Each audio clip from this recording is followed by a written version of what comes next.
and welcome to Humanities 211, Masterpieces of the Western World. This is a course where we study the development of Western civilization as it is displayed in literature from the Middle Ages through the Renaissance. So we look at literature, but we also look at literature in its historical context, its philosophical implications. We study how ideas, beliefs, values evolved over time in Western society for those hundreds of years. And as you'll see as the course goes on, literature is one of the most essential forms used to express ideas, beliefs, and values. This is our first lesson, and we have three objectives in this lesson. First is to go over the introduction to the course. Because it's an online course, I want to give you some specific pointers to help you have success in the course. I also want to give you my teaching philosophy, my overview of the course in more specific detail than the brief synopsis I just gave you. Second, we're using cosmopolitanism as our theme for the course. In a course like this, where we're studying a vast array of texts from multiple centuries, cultures, literary movements, it helps to have some kind of a common universal theme to ground our discussions. If we ever feel lost, we can connect back to that overarching theme. I've chosen cosmopolitanism as that theme for the course, so in the second part of our lesson, we'll talk more about what cosmopolitanism is. And finally, in the concluding section of our lesson, we'll take a look at our first literary work that we're studying, which would be Beowulf. So that's very exciting. Let's go ahead and get started.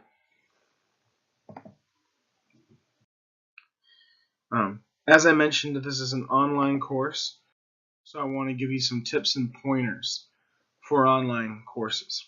I've been teaching online classes for the past 6 years, so I have a lot of experience in that area.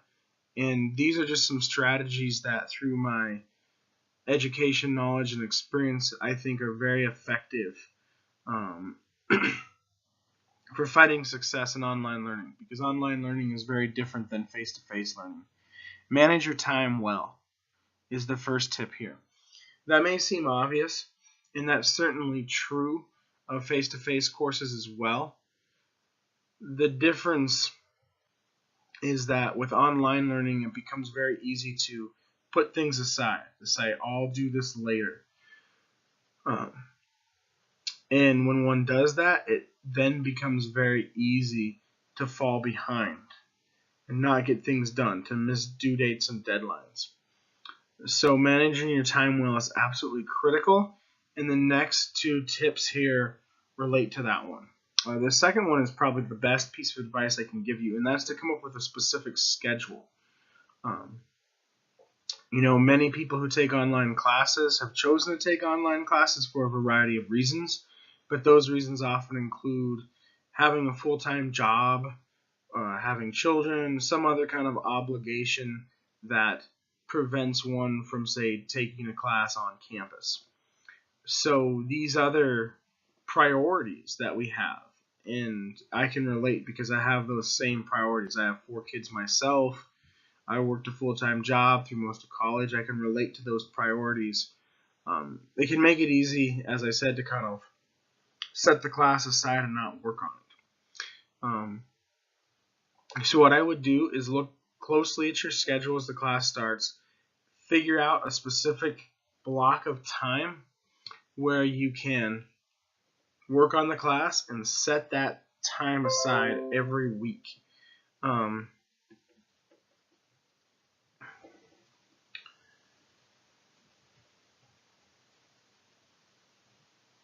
The way the class is designed, being a 5-credit course, the way it's set up by the university expects you to spend about 15 hours a week working on the course.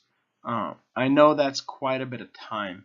My expectation is closer to 5 hours per week, between reading, listening to the lectures, and then doing the discussion board questions. So, figure out a few times where you can set aside a few hours to work on the class, and I think that'd be the best approach of any of these tips. Finally, stay up on due dates and reading assignments. Canvas makes it easy to keep track of these things, but have the Canvas app on your phone, have the syllabus open constantly so you can be checking those dates, making sure you don't miss any dates. And if you have an opportunity to work ahead, do that. It'll be very beneficial to you. So these are some strategies for success with online learning. Now I have some specific strategies for this class. Those previous strategies could apply to any online class. These ones here are unique to Humanities 211. Read carefully is the first one. I think students going into the university environment don't always know exactly how to read a text critically, because there are different ways to read and we read different types of text differently. So for reading classic literature with an eye to critical interpretation, which is the goal of this class, read very carefully. Reread passages that are confusing. If you glaze over a page or your mind zones out while you're reading, I know because it happens to me too, the temptation is to just move forward and continue the reading, but I would say reread those passages. Anything you think you miss, reread that part. Our textbook has great footnotes. These texts are from a variety of cultures and time periods that are very different from our own, so the footnotes can really help give you some of that historical and cultural context that you may be missing. So be sure to read the footnotes. Also, take notes as you read. Many studies, as well as my personal experience, show that writing something down helps us remember it better than just reading it. So as you read, take copious notes in the margins. Paraphrase the works in your own words, since the language may sometimes be confusing. Really mark up your textbook, taking as many notes as you can. That'll help you better retain what you read. So when I say the reading should take 4 to 5 hours a week, as I said on the previous slide, I don't mean just reading it straight through. I'm thinking of doing these things. Rereading, reading the footnotes, taking notes. All of that should go into that time. Along the lines of writing something down helps us remember it better than just reading it. Each week I'm going to post in Canvas reading questions. These are guiding questions that I think would be helpful for you to have in your mind, in the back of your head, before you start reading the literary text. So I'll post those at the start of each week, and think about them, maybe make notes in relation to those questions as you read. The same principles we just talked about with reading can also be applied to the lectures. Don't just watch a lecture and be doing something else while you're watching it. Focus, pause it, take notes. There'll be questions on the screen. Try to answer those. I'll talk about that more as we go through the actual literature later in this lesson. I'll kind of key you into the moments when it would make sense to pause and take notes or answer questions. But always take notes when watching the lectures for an online class, and pause them, rewind them if you miss something or don't understand it. Just like rereading a passage, your eyes glaze over. Here's the structure of the course. These are the 3 things you need to do each week. Do the reading, watch the lecture, answer the question, respond to a classmate. Remember that you need to respond to a classmate in order to get full credit for the discussion board questions. So you need to have at least 2 posts total. And you're, of course, encouraged and welcome to have more than that and respond to multiple classmates, but you're not required to do so. And so those are the 3 steps that you should follow in order to have success on each lesson. A little bit more detail on the discussion board posts and what my expectation is there. They make up a substantial part of your grade, 40% of your grade, which is quite a bit. When I teach this class face-to-face, attendance and participation counts for 40% of the grade. So that translates to the discussion board posts here. The discussion board posts take the place of participating in the classroom. If we were meeting in a classroom, we'd be having discussions in class every day, and you'd be expected to engage thoroughly in those discussions. So this discussion board here online is taking the place of that, which means I expect really high quality, thorough posts, not just quick, brief, simple posts. And that's why I have these guidelines you see here. So the initial response to the question about the literature should be a minimum of 250 words. And all of these questions ask you to take a stance, to give your opinion, make an argument, give an interpretation of the literature. So don't use plot summary. Don't just kind of summarize what happens. Give an opinion, give an interpretation, and use close reading to defend the answer. What's close reading? Close reading is where you look at not the plot or the events of a literary text, but the actual language of the text. Quote that language and then explain how that language proves your argument. So think of it like writing an argumentative paper where you give a thesis and then you give evidence and then you explain how that evidence proves your thesis. Same kind of thing here. Answer the question, cite the evidence, which in this case is language, not plot, from the text, and then explain how that language proves your argument. Also answer the question fully. Some questions have, multiple components, so be sure you've addressed everything. Responses to classmates don't have to be as thorough, but they need to be significant. So 150 words is the minimum, and then they need to advance the discussion in some way. That's the criterion I use to determine what I consider a substantive post, a response to a classmate that meets the minimum requirements. So don't just say great post or good job or I like what you say. Pose a question, complicate the discussion in some way, advance the discussion. Just as if we were in a classroom and I called on a student and you liked what that student said, but you thought of a way to kind of add on to what they said, and so then you raised your hand in turn. Think of it that way. In class, if you were in a classroom and someone responded to one of my questions, you wouldn't raise your hand to say, great comment, I really like that comment. You'd only raise your hand if you knew you could kind of build on what they said. So same policy here. And here I have, kind of the grading.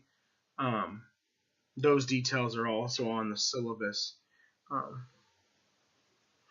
Basically, each post is worth 2 points, 2% of your grade, 4 points total, 4% of the grade per lesson. There are 10 lessons. Substantive means the post meets the minimum requirements. 1 point or half credit means it falls below those, and then 0 points if it's just really below the requirements, or obviously if you didn't do the assignment or didn't do it on time. Okay, so that covers all of the basics for the class. Now I'd like to talk about my teaching philosophy and learning model. A lot of professors don't necessarily give students their teaching philosophy up front, but every professor has some kind of philosophy underpinning their teaching, the impetus behind their teaching.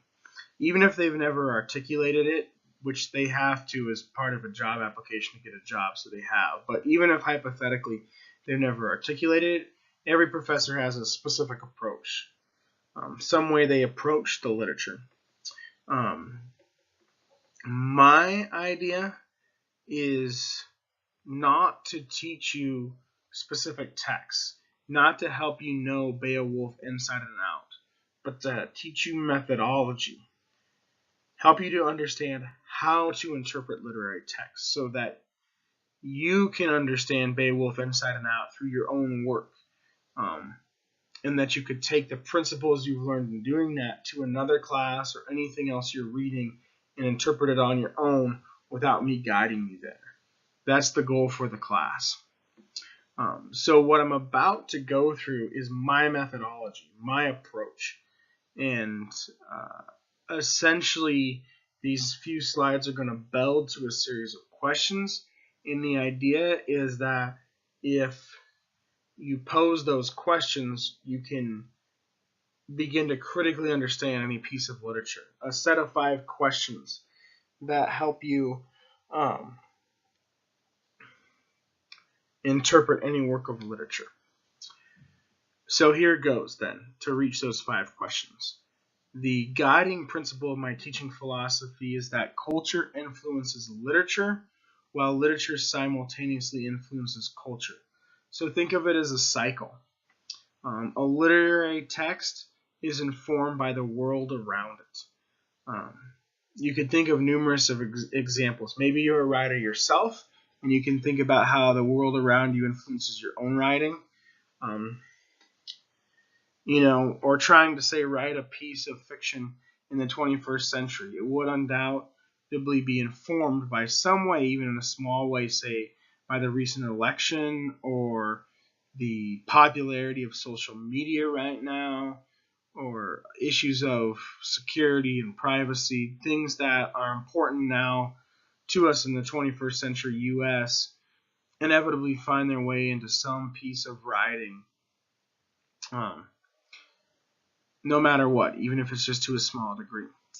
At the same time, literature can influence culture. So literary works have caused great change. Abraham Lincoln, granted he's exaggerating this in this statement I'm about to quote, but Abraham Lincoln told Harriet Beecher Stowe, the woman who composed Uncle Tom's Cabin, that her novel started the Civil War, which is a bit of an exaggeration, but it's a great example of how a literary work can have a powerful message that moves people. So culture influences literature, but literature also influences culture, and the cycle continues. What this means is that 2 important things come into play whenever I study or teach literature. One is that I believe a literary critic must look at the cultural context surrounding the literature.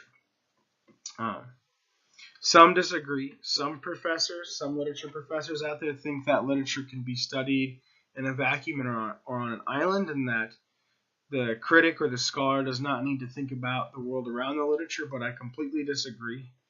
And if you want to disagree with me, that's great too, and you're still very much welcome in the class, but this is my perspective. We must study literature in its cultural, historical context.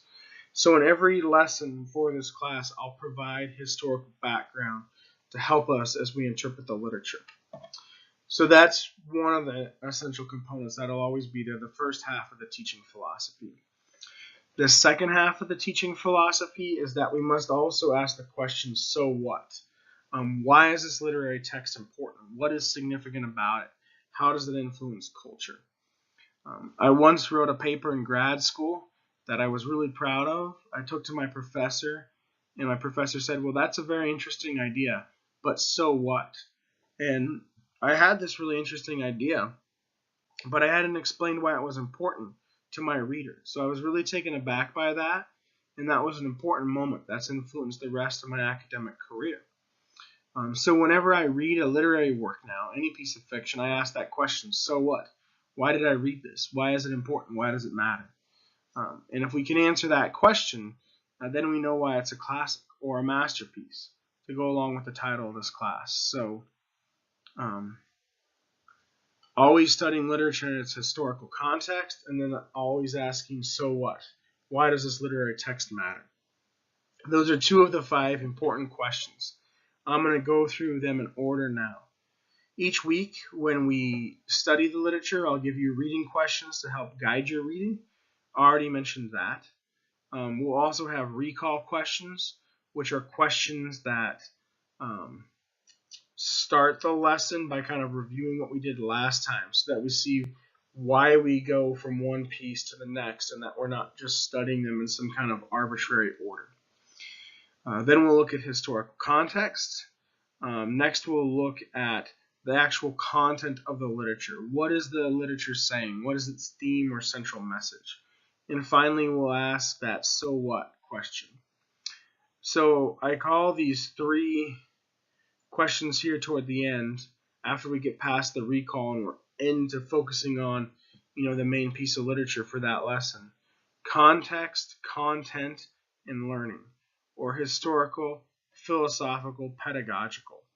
2 sets of words that are very catchy sounding to help you remember, and it's a pretty straightforward but I think really important structure. Looking at the historical context, looking at the actual content of the work, its ideas, and then asking, so what? What do we learn from this work? So context, content, learning is the easy way to kind of sum up this teaching philosophy and the set of important questions that emerge from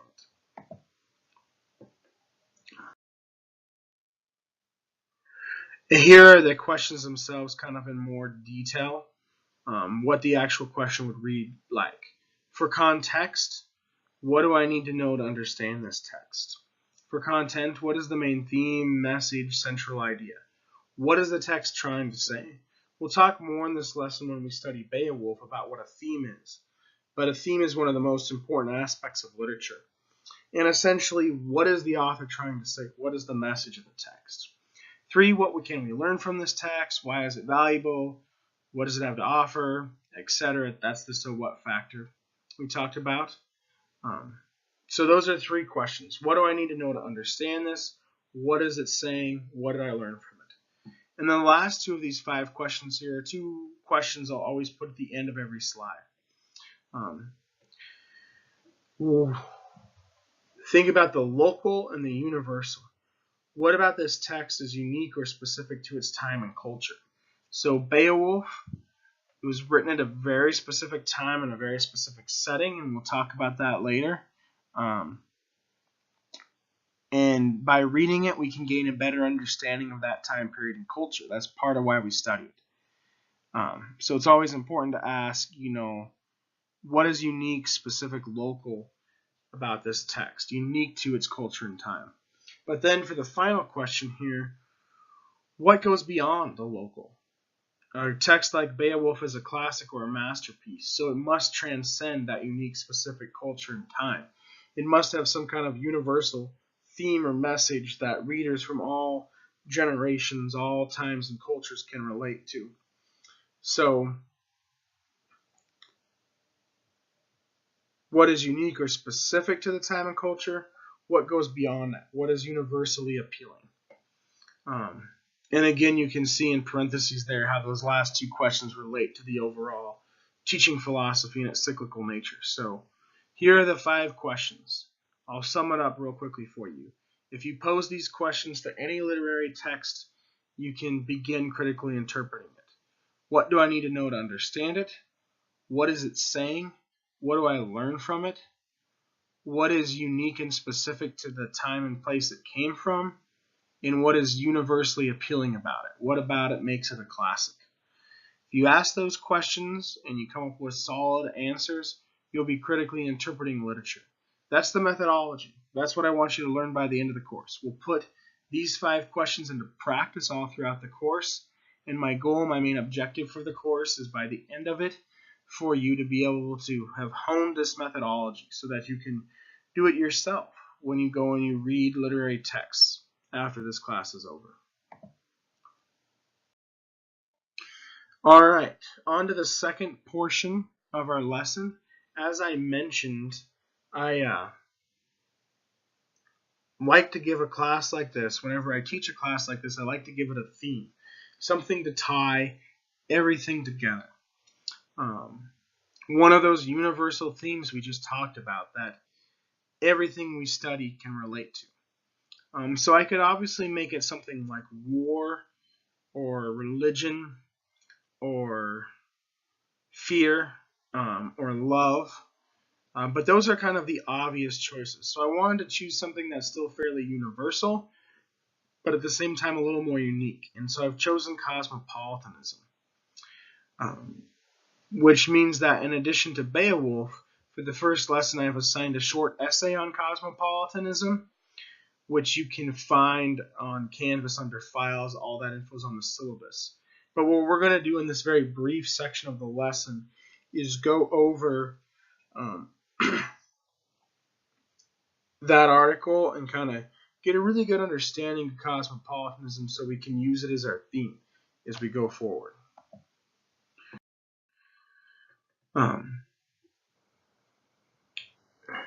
This is what I meant by recall. At the start of each lesson or each new section of a lesson, I have review questions to help you review what you've learned, see how we get from one place to the next, help you better retain the information.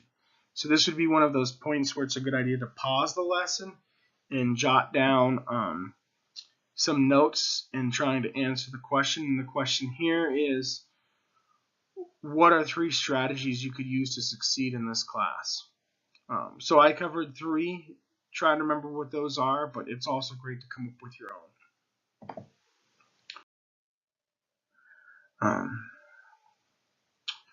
Here are some questions that can help you understand cosmopolitanism, that can kind of guide your reading of the article on cosmopolitanism. How would you define cosmopolitanism in your own words? And write down a definition in your own words. Again, you could pause the lesson and do that here, or you could do it on your own as you're reading the article if you haven't read it already. And then try to think of some examples of cosmopolitanism. That'd be another one.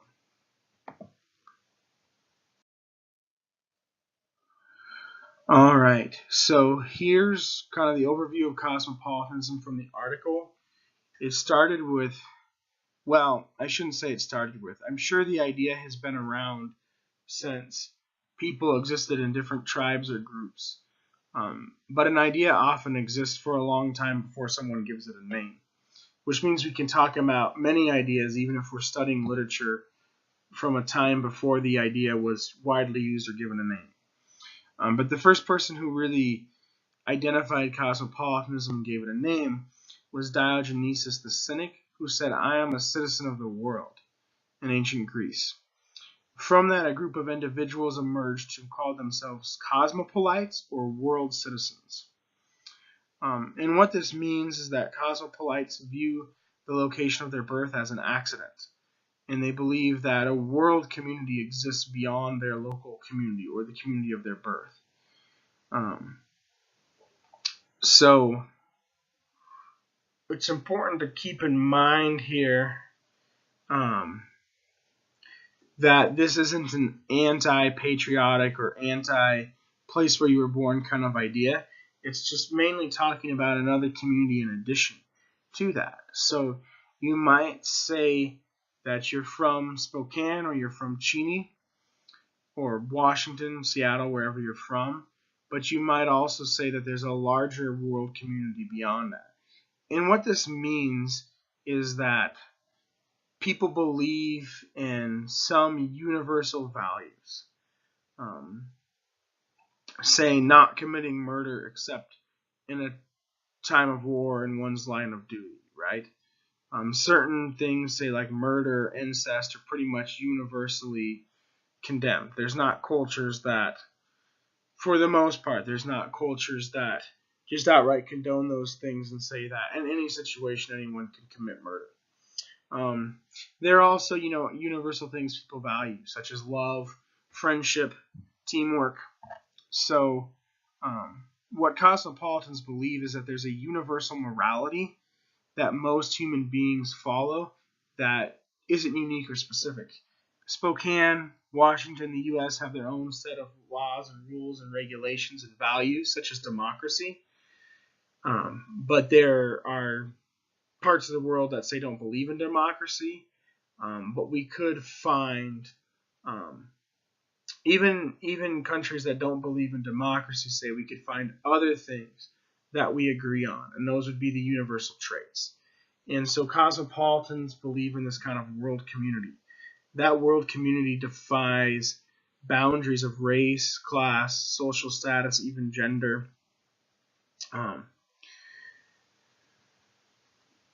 So it's not the idea of like a world state or a world nation, but it's more the idea of kind of debunking the idea of states or nations.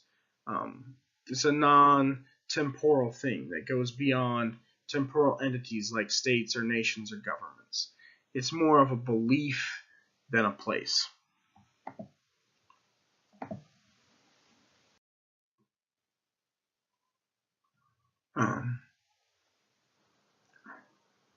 So now that we have good kind of understanding, definition of cosmopolitanism, these are some of the important questions I would ask. You could ask yourself. We're not going to spend a ton of time on these. We should get to Beowulf. But basically, what do you think of your own home, your own identity? How does where you're from figure into who you are, and how then do you relate to the rest of the world?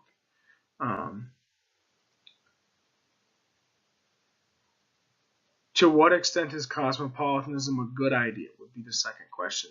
I am by no means arguing that everyone should become a cosmopolitan or a cosmopolite. I'm not necessarily even one myself. But I think it's a really interesting and a really important philosophy that runs through almost every piece of literature. So what do you think of it? Is it good or bad? Maybe it has the potential for both. Explore those threads. How does cosmopolitanism influence us as we read? So again, why is it a good choice for this class as a theme? Wouldn't something like war or love or fear be a kind of a more universal theme? And I will answer that one since I've chosen it as the theme of the course, and I feel like I should kind of defend that a little bit since it may seem like kind of a unique or odd theme. And what I would say is that cosmopolitanism has many definitions. Different people interpret it differently, but in its broadest sense, it's about how people interact with one another. And in almost every literary text, you have human beings interacting with each other. And oftentimes, those human beings come from different countries or cultures or tribes or groups, whatever you want to call it. And so, what are the universal themes that literary texts convey, and do those themes bring people together and cut across the boundaries, across the things that divide them? So you don't necessarily have to be talking about a nation to talk about cosmopolitanism, but to put it simply, how do universal values and beliefs bring people together? That's something we can ask of any text in this course that relates to my teaching philosophy and can help ground us. We can pose that question to every single text we read. So again, I would recommend this as a point where you could pause the lesson and answer these questions yourself, to gain a better understanding of cosmopolitanism. All right, on to the third portion of our lesson, into Beowulf. So, if we were taking this class on campus, we would meet 2 days a week. And the first day we would cover everything we just covered, kind of the introduction to the course. And on the second day, we would actually look at literature. And so the rest of these lessons will be structured in a similar way, where there's usually two parts, two sets of text, two literary texts or sets of literary texts. One we would read on the first day of class, and one on the second day of class if we were meeting in person. We're not meeting in person, so I do lessons by week instead of by day. And so there's always at least two components. So here you had the first component was the overview of the course. The second component here is the first literary text, Beowulf, which is an exciting text. I'm really looking forward to discussing it with you. And many scholars consider it one of the first texts, if not the first text, of the medieval period. So that's why we're studying it first, and you'll get a glimpse into that with the background and context we're about to go over. Recall again here. So just asking you some questions about cosmopolitanism to review what we just studied.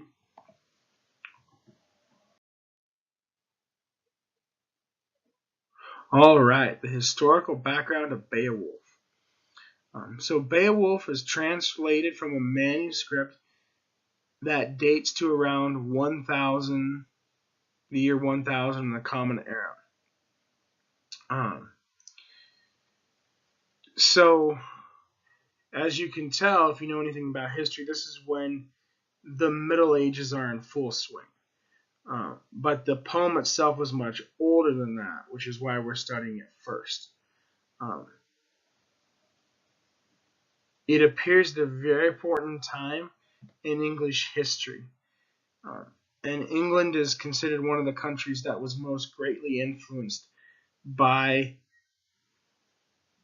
the Middle Ages. So we're actually going to talk about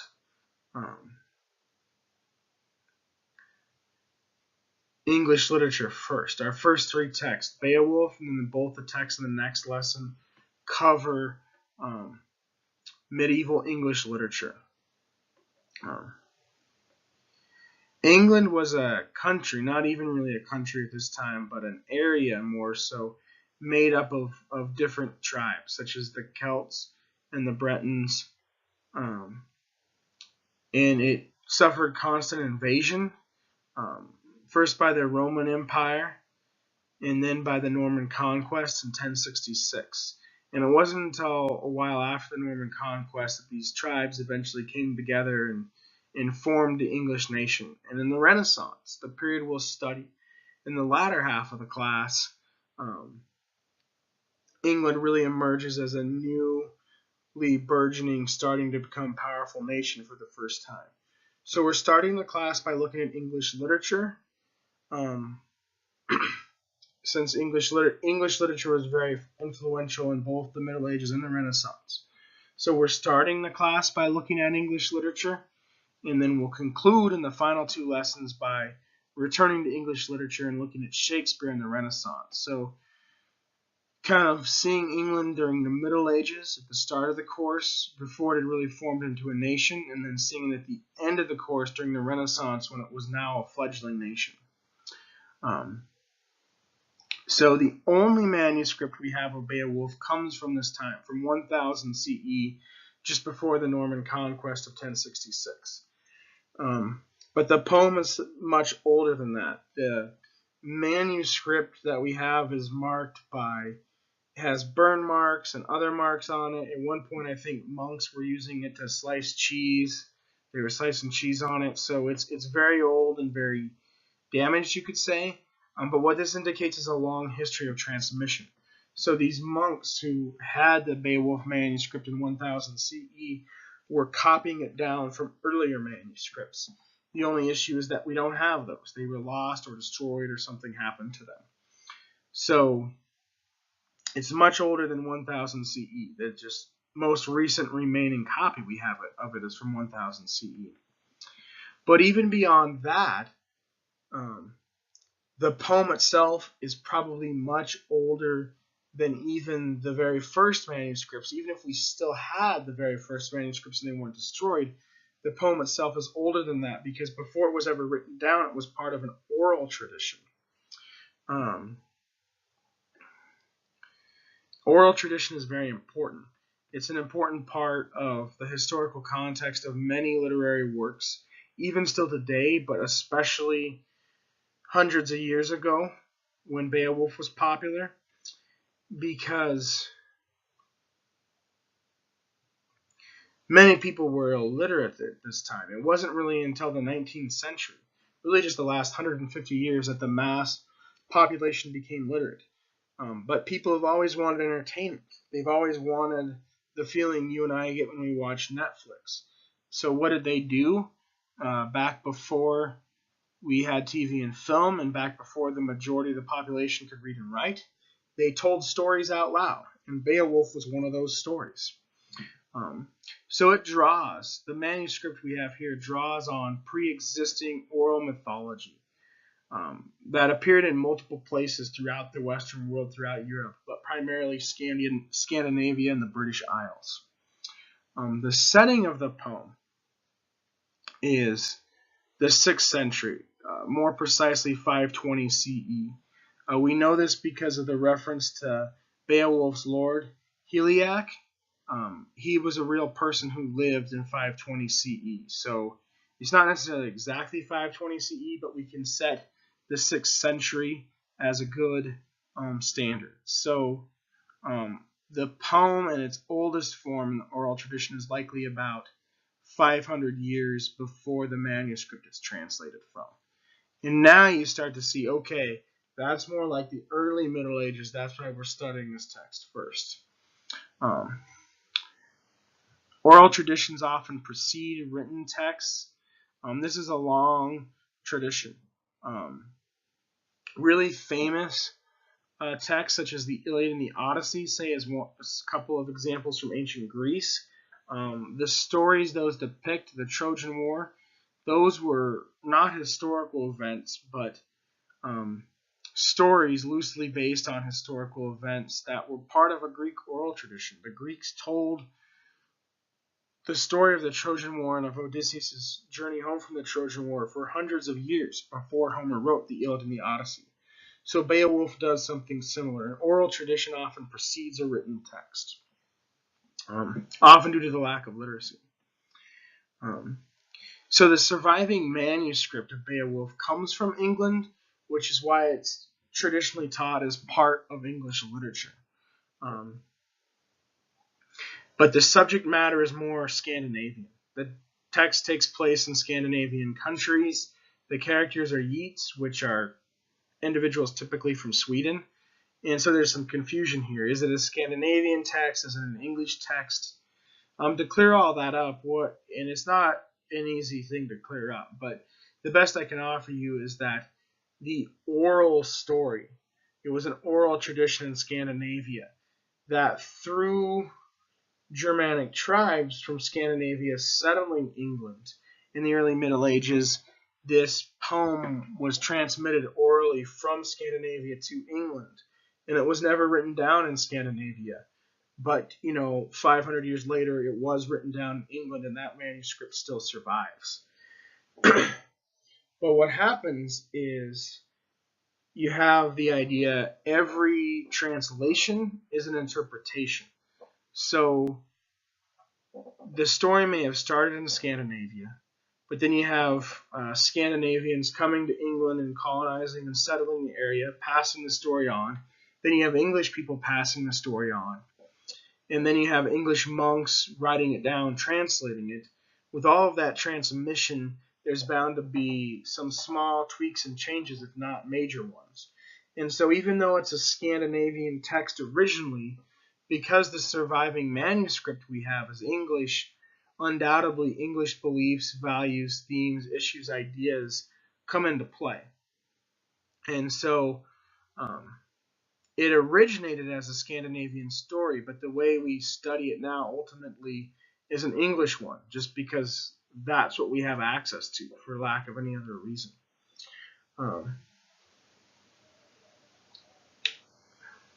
And so I should mention it's written in Old English.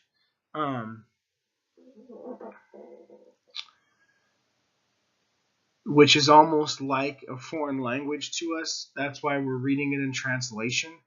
Most of what we read in this class will be in translation because we're studying things from a wide variety of cultures. But the English language evolved through 4 major phases. Old English, which is the language here in which Beowulf is written. Middle English, which is a few hundred years later, and what Chaucer, who we'll study in the next lesson, used. And then Early Modern English, the 3rd phase, is what Shakespeare used, and we'll study him at the end of the course. And then Modern English is what we speak today. So there are those 4 phases, and Beowulf represents the oldest phase, what we call Old English. And it has Germanic influences. If you've ever studied German or are fluent in German or know anything about it, you probably see some parallels between Old English and German. Because many of the tribes who lived in Scandinavia during the Middle Ages were actually Germanic tribes, and they were the ones who settled England. Coming back to that idea of English influence, one of the most important themes in Beowulf that's a distinctly English theme at the time is religion. Now, I know religion's a universal theme, but what I mean by distinctly English is England was kind of at a religious crisis in 1000 CE, the time the Beowulf manuscript dates from. Um, Christianity had come to England then, but it was not widespread, so England was at a point of transition where it was starting to become more and more Christian, but still not a fully Christian nation yet. And so the poem's setting, in contrast to that, is clearly pre-Christian. It's these Scandinavian warrior cultures from 500 years earlier that were very much pagan cultures that had, very different views of the afterlife or lack thereof from Christians. So you have the clash of pre-Christian and then Christian in the text.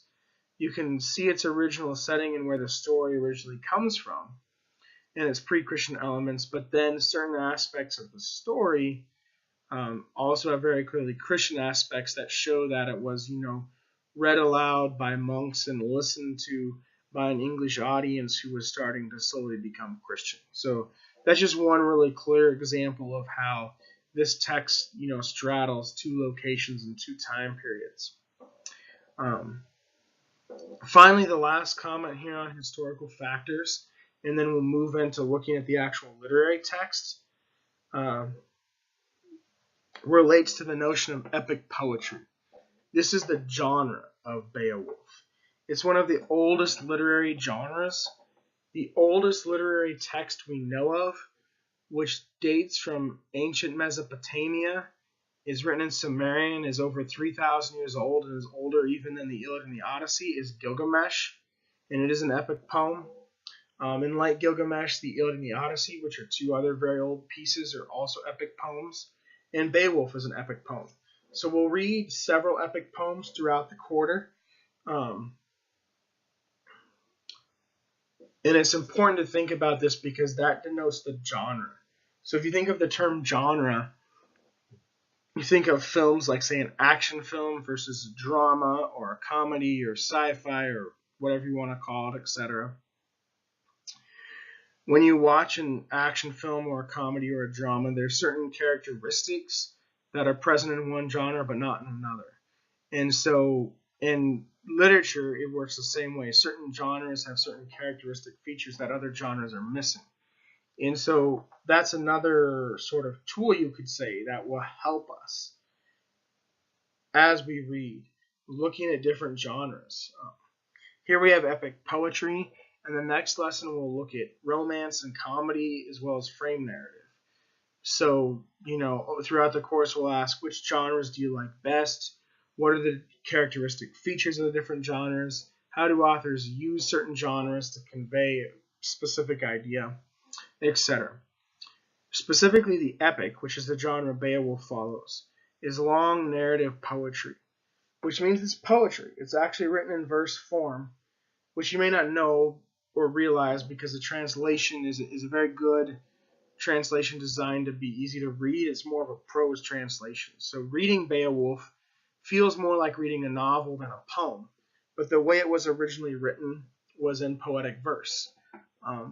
But it's not just the translation that makes it feel more like a novel than a poem, it's also the writing style, even in the original, because it tells a narrative, it tells a story.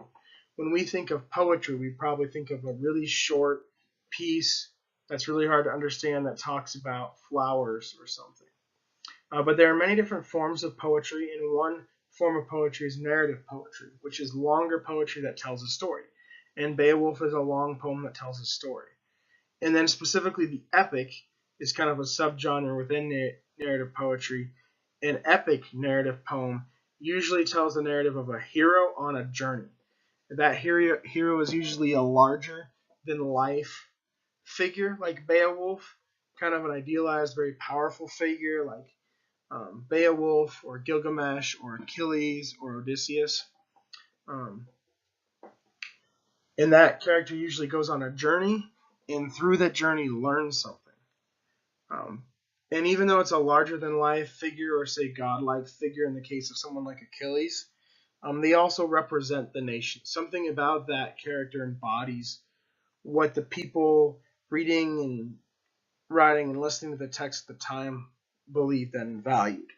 And oftentimes, an epic is tied to the rise of a nation.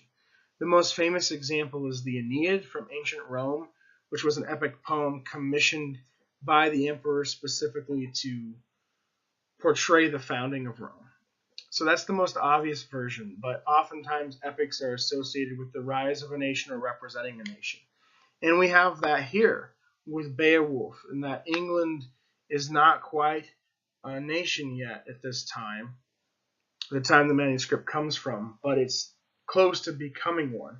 And you have Beowulf as the first piece of English literature. So many people consider Beowulf the foundational epic of England.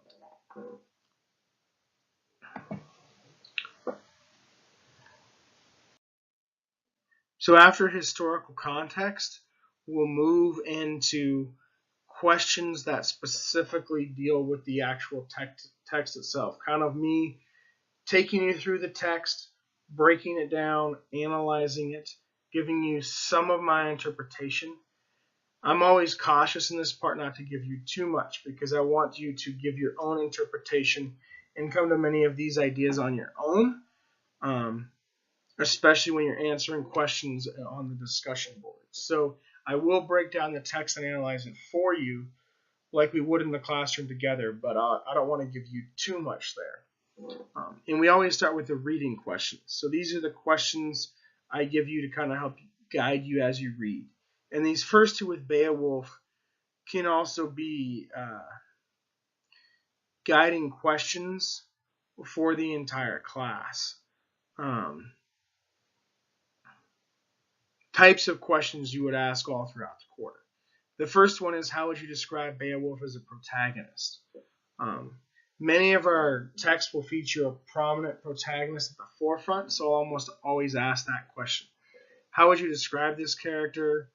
How is he similar or different? He or she similar or different to the other characters we've studied? Do you like this character? Why or why not? And the other essential question you could ask all quarter long is about the theme. A theme is one of the most important parts of a text in literary studies. Oftentimes students get confused about what a theme is because when we're just reading for fun, say reading a novel or a tweet for fun, we don't necessarily think about a theme, although they're almost always present. So a theme, many students think is sometimes a character or a part of the plot. Events and characters are not themes. Themes are ideas, beliefs, values. So in Beowulf, some of the themes could be honor, glory, community, religion, greed, etc. I'd like you to come up with more on your own, but I wanted to give you some examples so you see the difference, you see what a theme is. And when we read, we should always ask, what is the central message of this text? What is the author trying to say? The themes often help the author do that. The dragon in Beowulf hoards all this gold. It's clearly very greedy. So is Beowulf a text that's against greed? And does the symbol of the dragon and the theme of greed help convey its anti-greed stance? Just one example of a possible interpretation we get from exploring the themes. So again, these are questions I asked you to consider as you read Beowulf, but they're questions you can ask all quarter long. What is the main character like? What are the main themes? What is the central message of the text?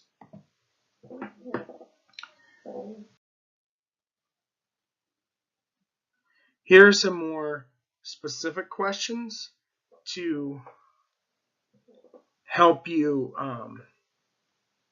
kind of understand the text better. The text goes through the lineage of lots of characters, who their ancestors are, etc. Why is that important?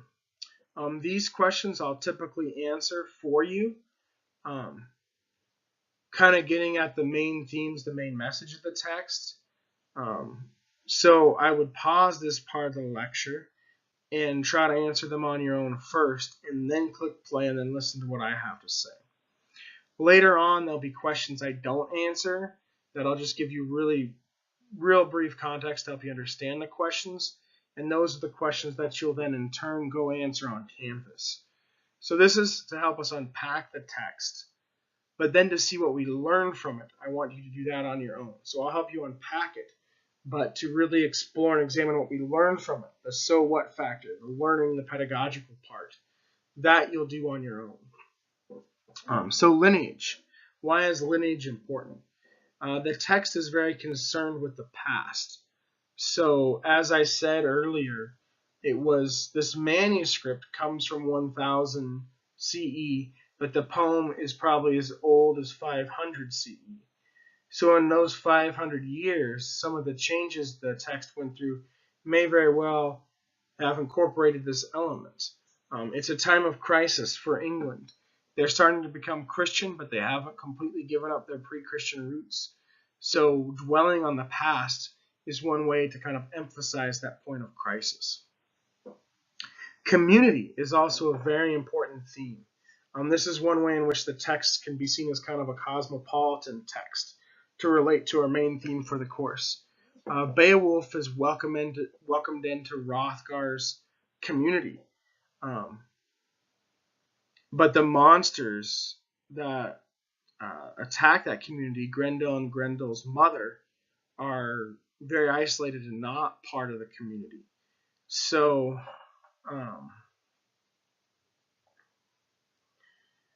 community is important. Isolation and loneliness would also be major themes as well. It seems that to be happy and content in life, one must kind of be accepted and be part of the community. When talking about community, the text also comments on a good ruler. What is a good ruler?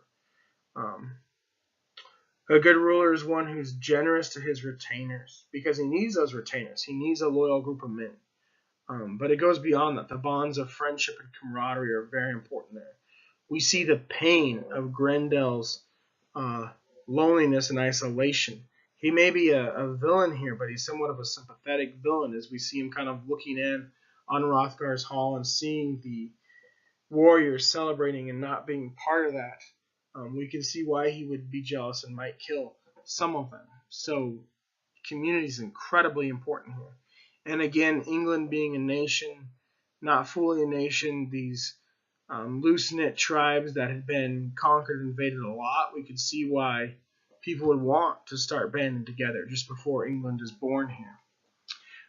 Honor and glory are also incredibly important themes. And this relates to the view of death in the text. When some of Hrothgar's most loyal retainers are killed, Beowulf comforts Hrothgar by explaining to him that, they died gloriously in battle. And earning honor and glory are great. By being loyal to each other, maintaining the codes of the community, and achieving glory on the battlefield, those are ways to bring honor to oneself. And it relates to death. Why? Because achieving glory and honor is one way to be remembered after one dies, to make a name for oneself. And that seems really important here. Beowulf, our protagonist, seems very concerned with that. So this is one of the elements of the text that I would say would be pre-Christian. In a Western Judeo-Christian tradition, securing one's reputation so that one is remembered after death might not be as important, because Christians believe in an afterlife, that they'll ascend to heaven. So this warrior culture that emphasizes glory on the battlefield to become renowned and be remembered after death is very much a pre-Christian aspect of the text that comes from, kind of the Scandinavian, more polytheistic pagan culture. Rather than, say, the Christian monks that were, translating and copying this text. At the same time, though, in similar kind of scenarios where Beowulf is talking to Hrothgar, the Christian elements do emerge. After Beowulf is victorious over Grendel and Grendel's mother, Hrothgar cautions him not to become too prideful. So we see the tension between pre-Christian and Christian here, where Pride is important because it helps the character be remembered after death.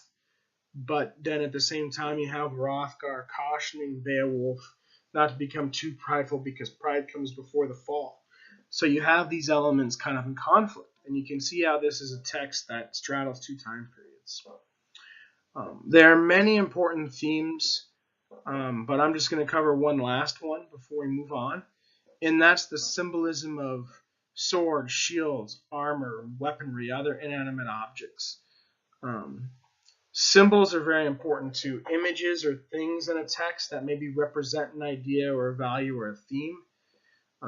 Authors will often use the main theme of the or will use themes to convey the main message of the text, but they'll often also use symbols or images to convey the themes themselves. And so all of the armor and weaponry here is very important, particularly the swords.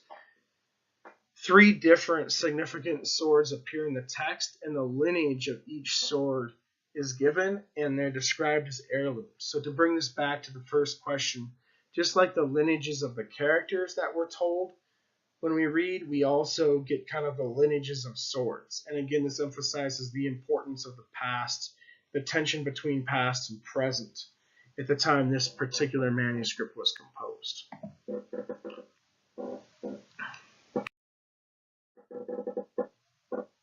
One other thing I offer up in my lessons is passages for close reading. I try to have each of these passages on this type of slide correspond to the questions that guide us through the content of the text on the previous slide. I mentioned that close reading, when I was talking about the discussion board, I mentioned that close reading is one of the most important aspects of the class. When you do your discussion board posts, I'd like to see you support your interpretations by analyzing language from the text. Also in your papers you write for the class. And we'll talk more about the papers since they make up 60%, a large part of your grade. We'll talk about those in a later lesson, in lesson 3, as we get closer to them being due. The papers are due after lesson 5 and after lesson 10. So in lesson 3, a couple lessons before the first paper is due, we'll talk more about academic writing and writing about literature. I believe that writing is the best way to assess student success in a literature course because reading and writing go hand in hand, which is why I don't give exams. And we'll talk more about that later. But again, close reading is the best way to support your interpretation of a literary text. Plot summary can be helpful, but the language is always more important. Plot summary can lead to kind of hasty generalizations, whereas you don't have to assume as much when you're looking at the language because you can say, look, it's right there in the language. So everything I just covered on the previous slide, all of that, those were assertions about the text, my opinion or my claims. These are specific quotes I found in the text that I believe support those assertions I just made. We don't have time to go through all of these. What I offer to you is a part of the Canvas site that is lessons without audio. Lessons without audio. So that's just the PowerPoint with no audio recorded where you can go into it and click through it. I highly recommend utilizing those so that you can go to different parts of different lessons and find what you need without having to say fast forward. And so if you want to find important quotes or passages, you can often go into my PowerPoints there and find them on this slide. If we were taking this class on campus and meeting in person, we'd probably take a few minutes of class and read these passages aloud and then analyze the language. That's just too much to go through in a video lecture. I can only take up so much of your time as the instructor. I don't want to completely monopolize your time. So I just kind of offer the quotes to you here. But you can see how they relate to what we were just talking about. The opening lines of the text talk about the importance of lineage. The second quote here has to do with what makes a good ruler, so that or leader or king, so that goes into community. The third one here is that passage I was referencing on the previous slide, where Beowulf comforts Hrothgar by explaining to him his warriors have died gloriously in battle. And the last one here is before Beowulf fights Grendel, and you see the importance of his armor there.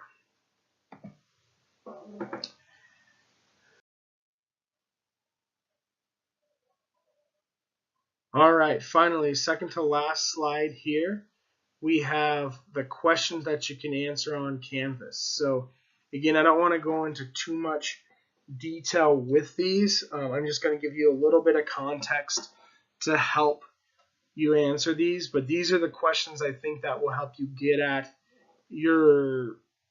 what you've learned from the text. The first one here is interesting.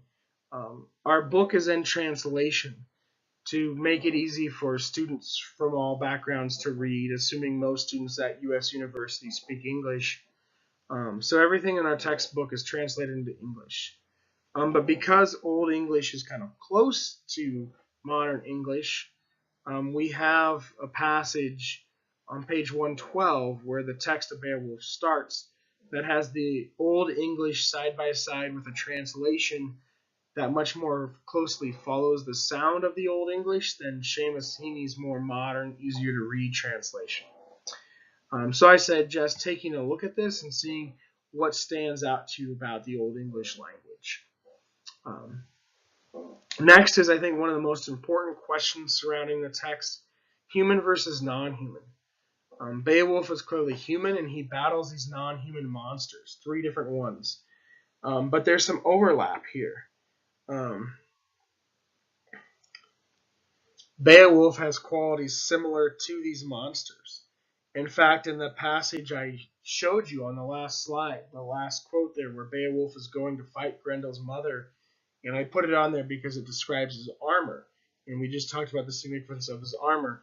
Grendel's mother is wearing similar armor. You can see in that battle, and there's some other kind of similarities described. So you have this human man fighting these very non-human monsters, but you have these parallels. It's probably best described in Grendel's kind of desire for community and his sadness in looking in at the men celebrating in Hrothgar's hall and his choice to turn to vengeance out of loneliness. So in what ways does the text blur the line between human and non-human? How is Beowulf similar to the monsters he battles? And why is this significant?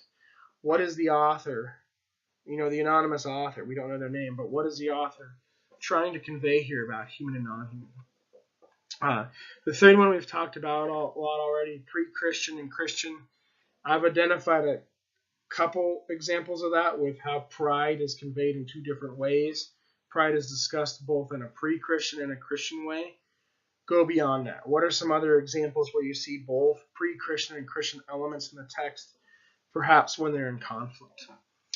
Finally, I want to talk about translation. I think if we're talking about what we learn from this text, translation is very important. The version we have in the Norton Anthology here is translated by Seamus Heaney, who's a 20th century Irish poet. Seamus Heaney did great things for Beowulf. Beowulf has become a really popular text in the last 20 years or so. It had movies made out of it, all kinds of things. And it became popular in part because of Seamus Heaney's translation.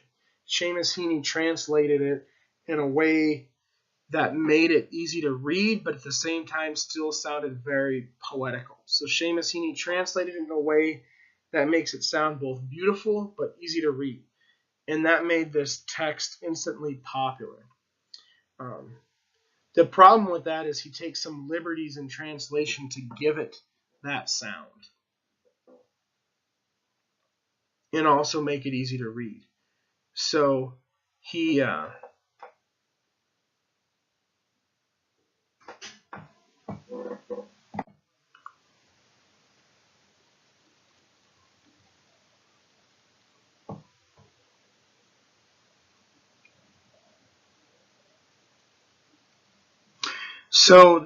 Excuse me there, I lost my train of thought for a second. So the problem then with Seamus Heaney making this pretty sounding but easy to read translation is that it's maybe not as close to the original as possible as say other translations are.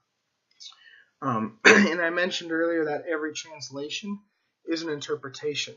I also mentioned that almost everything we're reading in this class will be in translation. So we have to consider that when we read. And at times when it seems to, like it does with Heaney's translation of Beowulf, where it seems to present kind of a moment of crisis or tension for us to explore, I'll bring that up. So in addition to making the text very popular with his translation, Heaney also brought his own Irish background into it. Many critics say there are parts of this text, the setting in Heaney's translation, where the setting looks more like Ireland than it does like Scandinavia. So I'm asking here, do you see that too? Also, Heaney's Ireland is post-colonial Ireland. Ireland has suffered all kinds of things at the hands of the British Empire, and Heaney was living in the mid to late 20th century in the aftermath of that. And the text is very much a text that depicts war and battle and combat and even the horrors of war. So is Heaney in his translation taking some liberties to kind of convey a political opinion about post-colonial Ireland? Just something to think about that's very important, because what we're reading throughout this class is in translation, almost all of it. So with our final slide here, we have those two questions that I said I always ask. What about this text seems specific to the time and culture, and what about it is universal? So I'll always end each lesson with those two questions for you to just kind of think about. So thank you for listening. I know it was a longer lecture. That's because it's our first one, and I covered all of the introduction to the course. From now on, even the ones where we cover two literary texts will be shorter. But thank you for listening. I'm really looking forward to working with you this quarter.